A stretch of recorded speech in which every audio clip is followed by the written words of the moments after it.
또 오늘 제 강의 제목은 또 엉뚱하게 약국앞 유리바다의 꿈이에요. 누가 봐도 저분이 오늘 자기 간증을 좀 하려고 그러는구나. 이 약국이 무슨 약국이겠어요? 무슨 자기 간증을 하려고 하는구나 이렇게 미리 생각하셨을 것 같아요. 꿈을 꾼 사람 하면은 우리는 이제 요셉의 꿈을 생각하죠. 이런 제목도 참 좋은 것 같아요. 저기 꿈꾸는 자가 오는도다. 저기 꿈꾸는 자가 오는도다. 그 꿈꾸는 자, 그 사람이 바로 요셉이었고, 저기 꿈꾸는 자가 오는도다라고 말한 것은 요셉의 형들이었죠. 너무 싫어가지고 요셉을 미워해서, 그래서 저기 꿈꾸는 자가 오는도다 해서 형들이 그냥 단결해서 그 동생을 구덩이에 던져놓고 죽이려고 하다가 이제 애굽에 팔아넘기게 되잖아요. 그렇게 되죠. 꿈은 이 세상에는 뭐 꿈을 꾸는 자와 꿈이 없는 자로 나뉜다고 해요. 근데 하나님은 모든 사람에게 꿈을 주셨거든요. 꿈을 꾸는 사람, 꿈을 꾸어야 하는 사람의 대표적인 그 부류가요, 그리스도인이에요. 내가 예수를 믿는다, 하나님을 믿는다 하면서 꿈이 없다. 그러면 그 사람은 믿음이 많이 손상된 거예요. 꿈은 모든 그리스도인들한테 다 있는 거예요. 꿈이 없는 백성은 망하거든요. 성경에 분명히 그렇게 나와 있고, 하나님을 믿는 사람들, 어떤 예수 그리스도를 새롭게 영접하면 공통적으로 나타나는 현상이 있는데, 자기에게 꿈이 생겨요. 아무리 자기가 힘들고 어려운 상태에 있었어도 꿈이 생기는 거예요. 근데 이 꿈은 대가를 요구해요. 대가를. 하나님이 주시는 꿈, 또 내가 꾸는 꿈이라고 해도 이 세상에도 왜 사람들이 자기가 꿈을 꾸잖아요. 어린아이들. 이제 나이가 들면은 다 꿈이 없어져도 어린아이들한테는 다 부모가 주입하든 어쨌든 꿈이 다 있어요. 그 꿈이 이제 자주 바뀌어서 문제인데, 근데 어떤 꿈이든지 그 꿈을 이루려고 하면 그 꿈에 대한 대가가 있어요. 그런데 꿈이 없는 사람은 그냥 평범한 사람이 아니에요. 꿈이 없는 사람은 꿈꾸는 자를 비방하고 회방하고 욕해요. 여러분 스스로 반드시 꿈을 가져야 돼요. 자기 꿈이 없으면 옆에 꿈이 있는 사람을 비웃어요. 그리고 요셉의 형들처럼 돼요. 우리가 저기 꿈꾸는 자가 오는도다. 그 꿈이 이루어지나 어쩌나 우리가 한번 두고 보자. 이렇게 돼요. 그러니까 반드시 우리는 하나님 안에서 꿈을 꾸어야 되는 거예요. 내 꿈이 없으면 다른 사람 꿈을 회방하고 욕하고 비난하는, 자기도 모르게 하나님과 동행하는 어떤 사람을 회방하는 큰 죄를 짓게 돼요. 그래서 반드시 내 꿈이 있어야 되고, 아무리 나이가 많아도 꿈이 있어야 돼요. 오늘 우리 예배송 준비 찬송할 때 자녀들은 환상을 볼 것이요 이거 있었잖아요. 내가 말세의 내용으로 모든 육체에 부어주리니, 거기서 아비가 꿈을 꿔요. 우리 아비들이 꿈이 있어요? 나이 들면 꿈이 없어요. 할머니 할아버지 중에서 꿈꾸는 할머니 할아버지 제가 못 봤어요. 있겠죠, 어딘가는. 흔치 않다라는 뜻이에요. 만약에 그런 꿈을 가지고 계시다면 그거는 하나님께로부터 온 능력이에요. 꿈을 꾸는 것 능력이거든요. 요셉의 꿈은요, 사실 자기가 의지적으로 꾼 꿈이 아니었어요. 오늘 우리가 보면 요셉이 자기 꿈을 형들한테 말을 하잖아요. 말을 하는데 형들이 들었을 때는 얘가 그 꿈 자랑을 하는 것 같아. 하지만 이 어린 요셉이, 10대 소년인 요셉이 정말 그런 마음으로 형들한테 자랑하려고 꿈 얘기를 했을까요? 지도 신기했던 거예요. 그냥 어린 마음에. 그 꿈이 너무 신기해서 형들 봐봐, 내가 이런 꿈 꿨어, 너무 신기해, 이렇게 말하는 거예요. 그랬는데 이제 형들이요, 이 꿈 해석도 잘해요. 형들이 딱 해석하잖아요. 이 형들 모르긴 해도 나중에 바로의 꿈도 해석했을 것 같아요. 그냥 딱 해석하잖아요. 네가 참으로 우리의 왕이 되겠느냐, 참으로 우리를 다스리게 되겠느냐, 이렇게 해석을 하는 거예요. 우리도 해석 잘해요.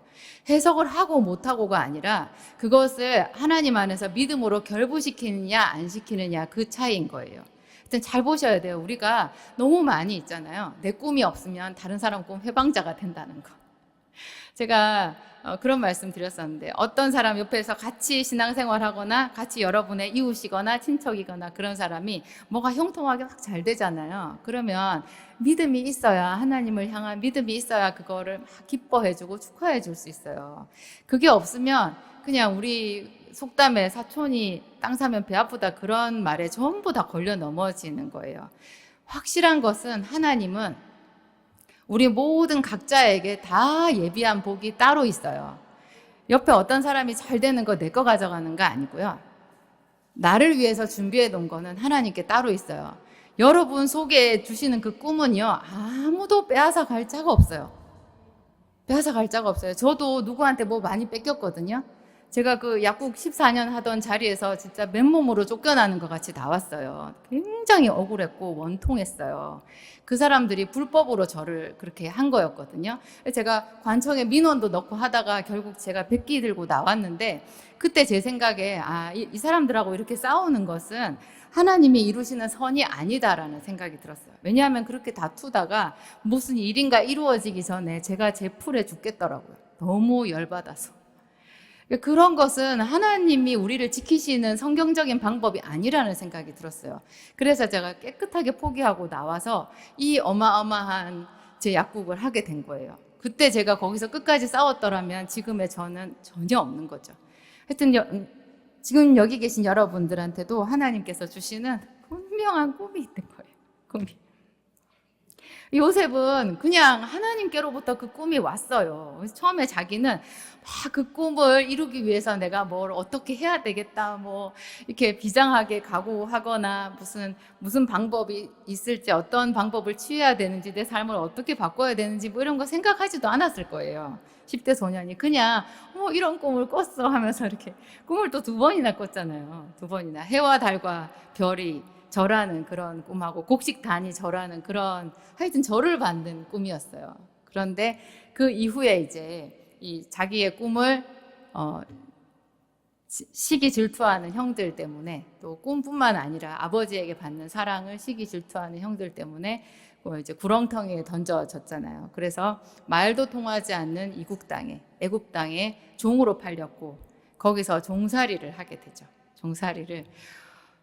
근데 분명히 그 요셉이 억울하게 잡혀서 외국의 종으로 팔려갔는데요. 그 장에, 창세기 그 장에 보면, 그 장이 몇 장인가? 그 장에 보면요,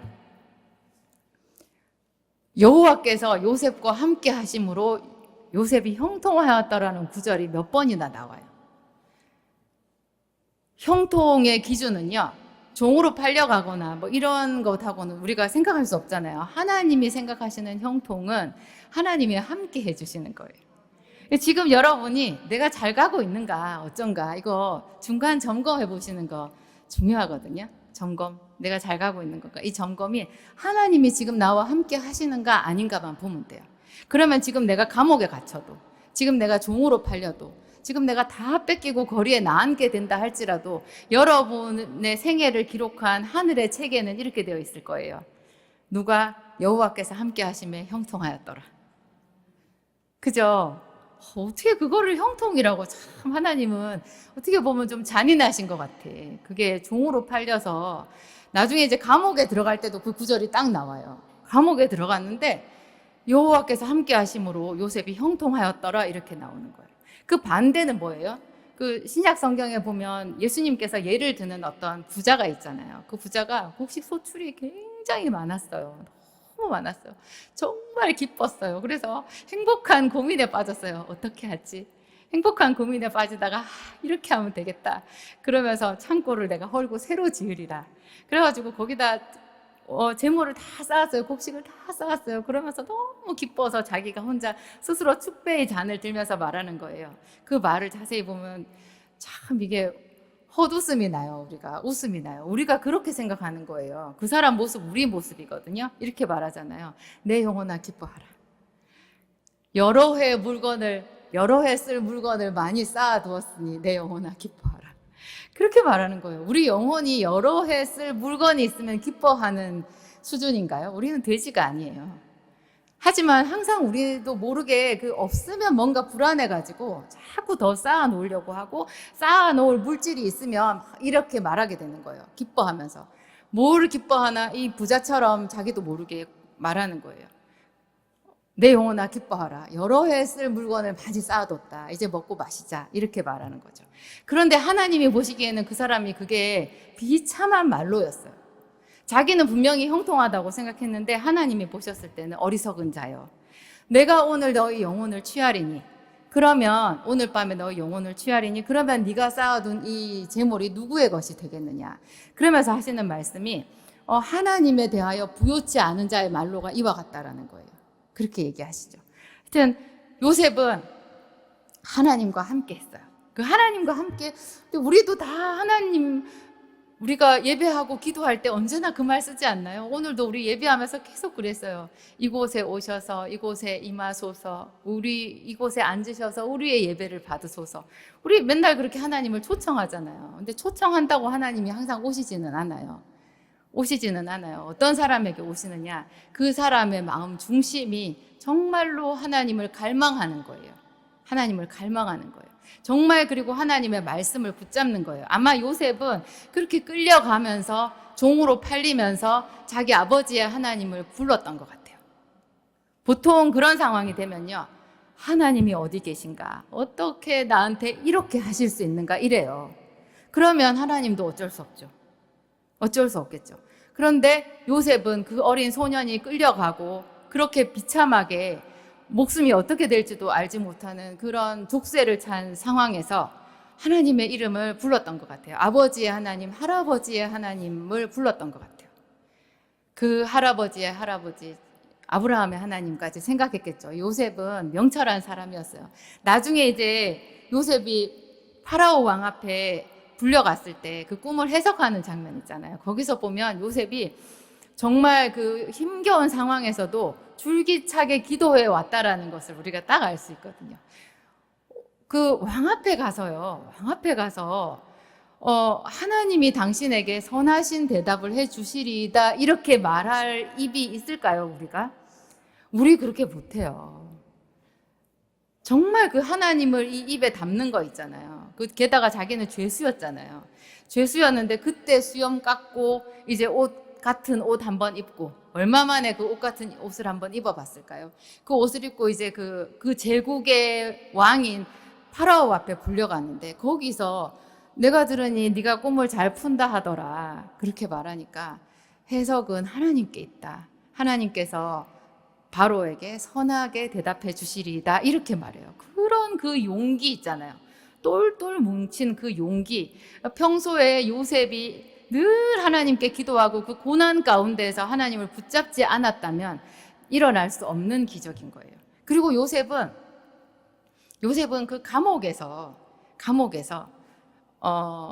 두 사람의 그 왕의 신하, 떡 맡은 관원장, 술 맡은 관원장을 보잖아요. 이제 감옥에서도 얼마나 성실하게 요셉이 중심을 잃지 않고 마음을 흐트러뜨리지 않고 열심히 성실하게 꼭 자기 일터인 것 같이 거기서 살았는지 간수장이 딱 알아보고 요셉에게 일을 맡겼잖아요. 그래서 그 감옥 안에서 모든 행정 업무를 다 맡았다고, 감옥의 모든 일을 다 맡았다고, 죄수이면서도 그렇게 성경에 나오잖아요. 근데 그 요셉이 그 일을 마치 돈 받고 하는 것처럼, 무슨 명예로운 어떤 직장에 있는 것처럼 그렇게 성실하게 한 거예요. 그걸 우리가 어떻게 알 수 있느냐? 간수장이 요셉을 알아보고 일을 맡겼다라는 그 구절에서도 우리가 알 수 있지만, 아니 자기가 떡 맡은 관원장, 술 맡은 관원장의 안부를 물어보잖아요. 우리 힘들면요, 옆에 사람 관심 없거든요. 내가 기분이 좋아도 항상 자기 얘기하기 바쁘지 다른 사람 사정 얘기 우리는 들어줄 거 못 돼요. 뭐 때문에 그러시냐고, 무슨 일이 있냐고 이렇게 물어보는 거 참 사랑이거든요. 정말 사랑이거든요. 우리는요, 다른 사람을 돕다가 자기가 잘 돼요. 그것은 굉장한 성경적인 원리예요. 죽고 싶었던 사람 있잖아요. 죽어가는 사람 살리려고 물에 뛰어들면서 자기가 살거든요. 남편에게 이혼당하고 버림받고 그렇게 사는 여자들 있잖아요. 그 여자들 중에 성공한 여자들 가끔 있는데 자세히 보면 자기 애들 살리려고 자기가 살아요. 이 애들을 어떻게 하나? 이 애들을 어떻게든지 잘 먹이고 교육을 시키고 그 장래를 잘 이끌어줘야 된다라는 그 엄마로서의 사명감 있죠. 그 사명감으로 헌신해서 살다 보니 자기 인생이 잘 됐어요. 그것은 예수를 안 믿는 이 세상 사람에게도 통하는 어떤 하나님이 숨겨두신 중요한 원리인 것 같아요. 요셉이 자기가 그렇게 자기 코가 석자잖아요. 힘든 상황인데도 범사에 그렇게 했던 거예요. 그래서 떡 맡은 관원장, 술 맡은 관원장에게 이유를 물었고 그 사람들이 꿈을 얘기해 주니까 또 얼마나 이 요셉이 항상 성령 충만했던지 그거를 듣자마자 해석이 확 나오는 거예요. 해석이. 항상 하나님이 함께 하셨던 거죠. 항상 하나님이 함께 하셨고 그래서 그 술 맡은 관원장 그 사람의 꿈대로 이제 그 사람은 복직이 되고 그래서 그 복직이 됐을 때 또 이 사람이 뭐 2년 동안이나 잊어버렸잖아요. 잊어버렸는데 나중에 또 하나님께서 예비하신 큰 시나리오가 있잖아요. 그 큰 시나리오 그래가지고 7년의 풍년, 뭐 7년의 흉년. 와, 하나님은 요셉 한 사람을 위해서 이스라엘 한 민족을 위해서 애굽 땅과 그 가나안 일대 전 지경의 기후를 완전히 하나님 있잖아요. 이거를 바꿔버리시는 거예요. 그렇게 크게 하나님의 사랑을 우리도 입을 수 있지 않을까요? 그죠? 하나님이 나 한 사람을 위해서 또 모르죠. 어떤 사람들도 있겠죠. 그렇게 이 세상의 어떤 흐름을 바꿔놓기도 하시는 거예요. 참 저희 교회가 코로나 때문에 큰 것 같은데요. 코로나 때문에 분명히 어려웠지만 그래서 항상 어려움은 잘 통과하면 또 다른 길로 들어가는 어떤 길목인 것 같은 그런 생각이 들어요. 이 요셉은 자기의 꿈을 그렇게 형들은 제 꿈이 어떻게 되나 보자 이랬는데 요셉은 그 꿈을 버리지 않았던 것 같아요. 자기가 그렇게 힘든 상황에서도 계속 하나님의 이름을 불렀겠죠. 어떻게 자기가 그런 상태에서 하나님이 주시는 그 꿈으로 연결될지는 감히 상상도 못했을 거예요. 게다가 나중에 감옥까지 내려가서는 더더군다나 상상을 하지 못했을 텐데 그래도 우리의 상상을 뛰어넘는 그 하나님을 신실하게 붙잡고 있었던 거죠. 그래서 나중에 요셉이 이제 국무총리가 되고 자기의 두 아들 므낫세, 에브라임이라는 이런 아들을 얻으면서 그 므낫세라는 이름이 잊어버림이라는 뜻이고 에브라임이라는 이름이 이렇게 창대하다라는 뜻이거든요. 그래서 그 아들을 하나씩 낳으면서 그 이름을 지을 때마다 요셉이 새로운 신앙 고백을 하는 거예요. 므낫세를 낳을 때는 하나님께서 내 아버지 집의 모든 일들을 잊어버리게 하셨다. 이 신앙 고백이거든요. 자기가 그렇게 축복을 많이 받으니까 하나님께서 이렇게 나를 세워주시는구나. 나중에는 에브라임, 아니 우리가 국무총리가 된 또 다른 한 사람을 알고 있잖아요. 성경에 나오는 다니엘이잖아요.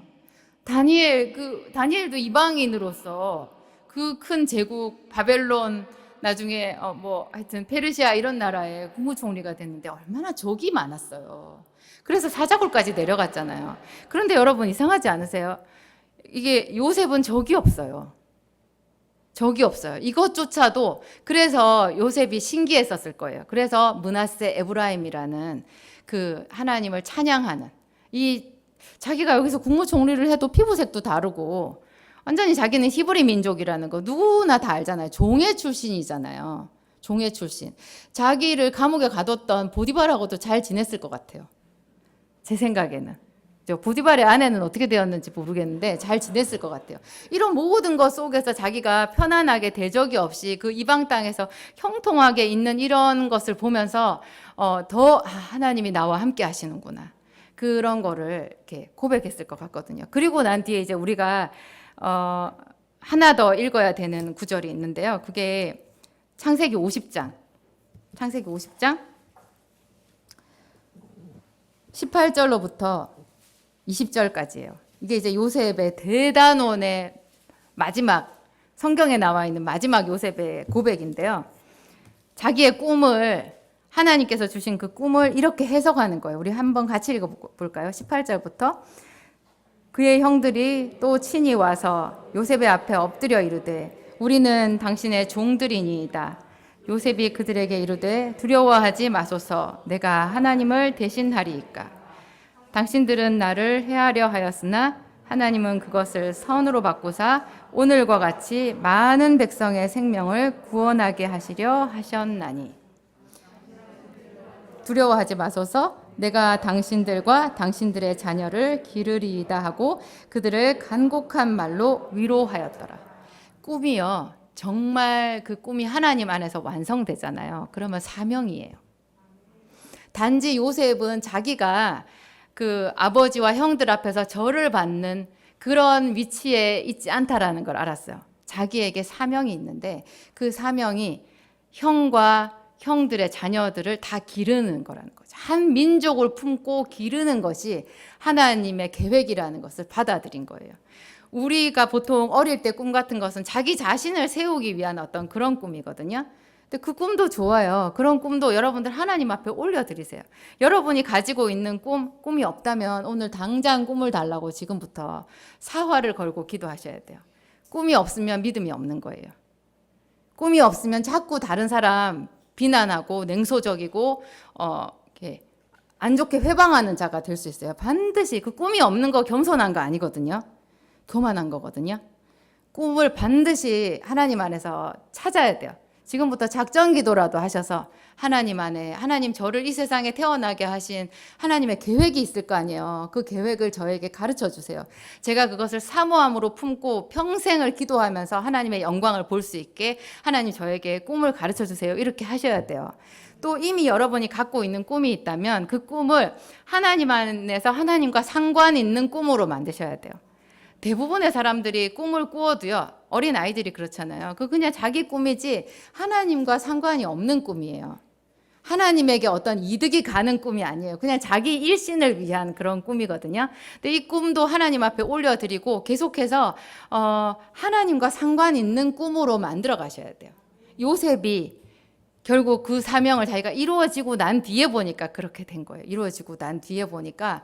그래서 그대로 또 요셉은 형들을 완전하게 용서했고, 그죠? 그것이 하나님께서 자기에게 복을 주신 그 큰 섭리라는 걸 알은 거잖아요. 그래서 왜 요셉인들 형들이 밉지 않겠어요? 자기한테 아무리 많은 복을 주셔도요, 그렇게 나이 많아도 생각이 설득 날 때마다 소름 돋을걸요? 자기를 구덩이에 던져놓고 형들이 밥을 먹었잖아요. 자기가 그렇게 살려달라고 소리 지르는데도 형들은 신경도 안 쓰고 자기들끼리 밥 먹고 희덕거리고 그랬을 거거든요. 그거를 꿈엔들 잊어버릴 수 있겠냐고요. 이렇게 말하는, 지금 창세기 50장에서 이렇게 말하는 노년의 요셉도요, 그거를 매 순간 내려놔야 되는 거예요. 매 순간 내려놔요. 그렇게 우리가 용서는 어려워요. 매번 하는 거예요. 하나님께. 그리고 그것을 하나님의 섭리로 해석한 거잖아요. 당신들은 나를 해하려 하였으나 하나님이, 그러니까 해하려 했다는 거 지금도 아는 거예요. 해하려 한 거 생각하면 괘씸하지. 괘씸해요. 그런데 그 위에 항상 다시 이렇게 금방 갖다 덮는 거예요. 하나님이 하신 일이다. 매번 이렇게 되는 거예요. 매번. 이렇게 수도 없이 일생을 이렇게 할 수 있는 사람이 진짜 믿음의 사람인 거죠. 완전하게 자기의 꿈인데 그 자기의 꿈을 하나님과 상관 있는 꿈으로 완성시킨 또 한 사람이 있거든요. 그 사람이 뭐 많이 있겠지만 제가 오늘 예를 들 사람은 한나예요. 한나가 아기를 낳는 거는 하나님과 무슨 상관이 있어요? 그 당시 하나님의 관심은 이스라엘이었거든요. 한나가 자식이 없어서 눈물을 흘리고 뼈가 썩는 것 같은 그런 고통을 겪고 있었을 때 이스라엘은 지도자가 없어가지고 그때 이스라엘의 왕이 없으므로 사람들이 다 각각 자기 소견에 옳은 대로 행하였더라. 그 사사시대의 암울한 그거 있잖아요.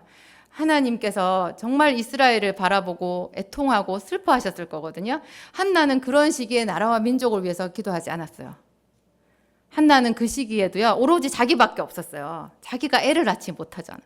너무 여자로서 존심 상하고 자존심 상하고 슬프고 뼈가 썩는 것 같았어요. 그래서 오로지 그거 관심은 그거 하나를 가지고 하나님 앞에 가서 통곡하면서 기도했잖아요.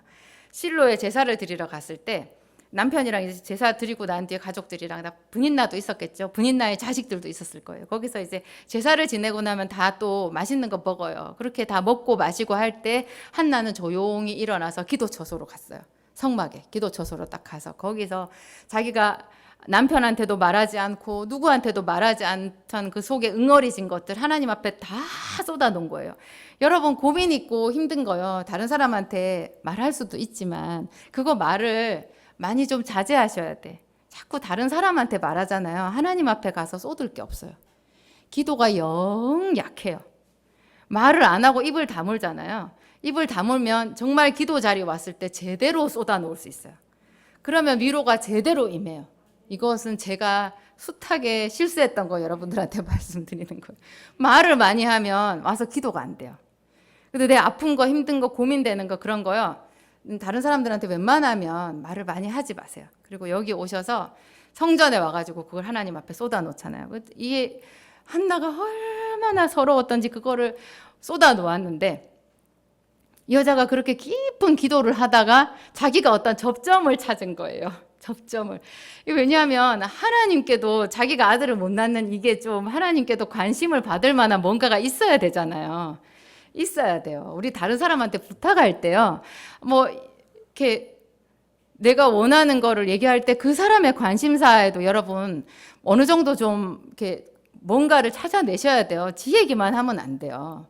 그래야지 우리가 서로 사람에게 도움을 얻고 협력을 얻을 수 있거든요. 한나는 하나님의 관심에 그래도 자기 나름대로 하나를 찾았어요. 그게 뭐였어요? 아들을 주시면 그 아들을 하나님께 드리겠다고 했어요. 드리겠다고. 이건 사실 너무 여자로서 하기 어려운, 나중에 지가 감당할 수 있어 이렇게 생각할 정도로 어려운 거였지만 한나는 그걸 선포했어요. 그러니까 기도를 하면서 죽을 것 같이 창자가 끊어질 것 같이 그렇게 기도를 하면서 자기가 그런 그 마음의 다짐이 됐던 것 같아요. 아들을 주시면 저 떼고 나서 바치는 거 그거 나 할 수 있어. 아들만 주시면. 그것도 어렵겠지만 지금 내가 아들 없이 이렇게 늙어 죽느니 그것은 영광스럽겠어. 이 생각을 한 것 같아요. 그래서 그렇게 말했잖아요. 그리고 정말 그 약속을 한치의 오차도 없이 기쁨으로 하나님 앞에 완성해서 드렸어요. 그 저 뗄 때 그 아들 여러분 드릴 수 있어요. 저도 아들 하나 있잖아요. 이게 제가 순교하는 것만큼 어렵게 생각하는 게 이 부분이에요. 한나는 어떻게 그걸 했을까? 요새 우리 하나님께 아들 드린다고 해도요, 성전에 갔다가 드리진 않아요. 내가 다 키워서 주의 종 만든다 그러지. 그것만 해도 사실은 좀 어려운 거거든요. 근데 한나는 정말로 그 젖된 아이를 뭐 한 4, 5살 되지 않았겠어요? 그 애를 거기 떼놓고 오는 거예요. 얼마나 예쁜데. 근데 그 아이를 데리고 가면서 또 이 여자가 준비한 그 예물을 보면요. 수소도 있고, 뭐 값진 그 자기가 할 수 있는 최선의 예물을 같이 가지고 가서 거기서 또 뭐 했어요? 찬양했어요. 그 한나의 찬양이 신약으로 가면 예수의 어머니 마리아의 찬양과 거의 똑같거든요. 그 여인이 드리는 최고의 찬양, 이 찬양이 또 황소를 드리는 것보다 더 큰 예물이라면서요. 이 여자는 지금 사실 펑펑 울어야 맞아요. 하나님, 제가 실수로 그 나중에 좀 키워서 하나님이 기름 부으시면 뭐 이렇게 할 수 있잖아요. 그렇게 안 한 거예요. 자기가 말한 것, 그 서원은 그렇거든요. 서원은 한치의 오차 없이 지켜야 돼요. 그런데 그렇게 하고 나면 그 돌아가는 한나의 마음이 얼마나 뜨거웠겠어요. 그 마음보다 하나님의 마음은 더 뜨거운 거예요. 세상에 저 딸이 나한테, 세상에 제가 나한테 정말 저렇게 하는구나. 하나님의 마음이 뜨거워지셔가지고요. 그 다음에 한나의 일생 동안 하나님께서 그 아들 사무엘의 일생 동안 하나님께서 그 한나와 아들에게 갚으시는 것을 우리가 볼 수 있어요. 그 사무엘이 이스라엘의 역사를 바꾸는 위대한 아들이 되잖아요. 그 사무엘을 통해서 이스라엘을 변화시키시고 그 사무엘을 통해서 한나의 이름을 높여주신 거예요. 그리고 한나가 그 사무엘이 이렇게 커지기 전에도 하나님이 한나한테 아들도 주고 딸도 주고 자식도 더 줬어요. 참 하나님은 그렇게 대단하신 거예요. 근데 이 꿈을 하여튼 오늘 말씀드리는 게 여러분 확실한 거는 꿈을 반드시 하나님께 받아야 되고 또 여러분이 가지고 있는 꿈은 하나님과 접점이 있는 상태로까지 기도해서 끌어올리셔야 되고 그 나라와 그 의를 위한 꿈으로 어떻게 이 꿈이 발전되어 갈 것인지 하나님께 늘 기도하고 깨어 있으셔야 되고요. 그죠? 그것이 나중에 사명적인 꿈이 된다는 거. 사명을 받는 순간 우리는 신의 직장에 취직한 게 돼요. 신의 직장. 그러니까 수가 굉장히 높은 거예요. 제가 남편을 하나님께 드렸잖아요. 저는 남편을 하나님께 드리는 건지 몰랐어요, 사실은. 몰랐는데 남편이 저한테 사례비를 안 갖고 왔으니까. 그리고 저조차도 교회에서 온전히 헌신하고 제가 약국에 있는 비상금까지 다 털어서 이 성전 올 때 다 쏟아 놓았지만 거기서 저한테 오는 대가가 없었거든요. 근데 이렇게 다 드리잖아요. 다 드려도 나오는 게 아무것도 없었어요. 근데 요새 보면은 심상치 않아요. 요새 저 진짜 심상치 않아요. 그래서 제가 지금 오늘 말씀드리는 이 유리바다의 꿈 있잖아요. 이게 이제 이거를 지금부터 말씀드려요. 제가 광명시에서 정말 다 털어먹고 보증금까지 거의 다 날리고 몇백만 원 진 것도 없이 빚이 더 많았거든요. 그래가지고 안산 선부동에 와서 그 보증금 500에 월세 26만 원짜리 조그만 가게 했어요. 진짜 조그만 가게. 그런 가게가 있기나 할까 했는데 있어서 거기서 약국을 했었거든요. 그러다가 이제 한 불과 1년 2년 만에 제가 이제 그 선부동에서 좀 중심가로 나와서 그때 의약 분업이 돼가지고 중심가로 나와서 처방전을 이제 위주로 받는 그래도 좀 괜찮은 약국을 하게 되었어요. 그렇지만 그때 제가 빚이 얼마나 많았는지 몰라요. 그때는 의약 분업이 되고 얼마 안 됐어가지고 금융권에서 대출이 잘 안 됐어요. 요즘에는 약사 면허만 있잖아요. 그럼 몇 억이 그냥 신용대출이 돼요. 굉장하더라고요. 근데 그때 저는 대출 안 돼요. 그래가지고 제가 좀 상당히 비싼 이자를 내고 돈을 8천만 원인가 빌렸는데요. 그 8천만 원 아니다. 4천만 원을 빌렸죠. 4천만 원을 빌렸는데 4천만 원의 이자가 한 달에 80만 원이었어요. 근데 4천만 원 갖고 되나요? 제가 나중에 계산을 해보니까 거의 1억 정도 돈을 내가 여기저기 거기서 다 대출을 받아가지고 막 카드 돌려받기도 하고 그러는 상황이었거든요. 굉장히 어려웠어요. 매일매일 제가 제 몸으로 다 땜빵하면서 이제 일을 해야 되잖아요. 그런 상황에 어느 날 제가 꿈을 꿨거든요. 꿈에 저희 그 약국 건물 앞이었어요. 그 약국의 중심 상가에 있어서 꽤 빌딩 안에 있는 그 엘리베이터 앞에 있는 조그마한 약국이었는데 건물 자체는 컸거든요. 근데 그 큰 건물 앞에가 바닷가가 있더라고요. 그 바닷가에 목사님하고 제가 이렇게 앉아 있었어요. 바다를 향해서 등 뒤쪽에 약국이 있고 약국이 있는 건물이 있고 그 앞에 바다가 이렇게 모래사장에 제가 부산 출신이잖아요. 그래서 해운대 바다나 광안리 바다가 굉장히 저한테는 친숙하거든요. 그렇게 넓은 모래사장이 있는 그런 바다였어요. 그런데 제가 너무 생생한 거예요. 그 꿈에 세상에 거기가 천국이었어요. 하늘도 얼마나 맑은지. 그리고 제가 유리바다라고 했잖아요. 이게 요한계시록에 유리바다라는 말이 있거든요. 유리바다와 하는 그 노래 가사도 있죠. 유리바다, 저게 유리바다구나 그랬어요. 돌도 큰 바위도 있고 잘 자란 이런 자갈돌도 있는데요. 하나하나가 전부 보석이에요. 그렇게 빛깔이 아름다운데요. 거기에 수정과 같은 그 맑은 바닷물이 이렇게 찰싹거리는 거예요. 그리고 그 뒤에 그 바다 저기 수평선 보이잖아요. 그리고 그 하늘 너무 깨끗하고 맑고 눈부신 하늘이 있고 진짜 깨끗한 그 모래사장에 저랑 목사님이랑 둘이 앉아 있는 거예요. 그래서 제가 너무 놀래가지고 목사님한테 목사님 여기가 어디예요? 여기가 어디야? 약국 앞인데 왜 바다지? 이 하늘은 뭐고 저 바다는 뭐고 여보 저거 보여요? 저거 보여요? 저 뭐예요? 막 이랬는데 목사님은 내 말을 듣는지 안 듣는지 아무 생각이 없으시고 그냥 앉아 계시더라고요. 그래서 제가 그 꿈을 딱 꾸고 깼는데 이거 굉장히 좋은 꿈이다. 뭔지 몰라도 제가 사람들한테 이제 이따금씩 아는 목사님들이나 이렇게 만나면 그 꿈을 얘기하잖아요. 그러면 사람들이 다 요셉의 형들처럼 해석은 금방 하시더라고요. 제가 하는 해석이랑 똑같이 말씀하셨어요. 약국을 통해서 교회가 세워질 모양이네요. 그러는 거예요.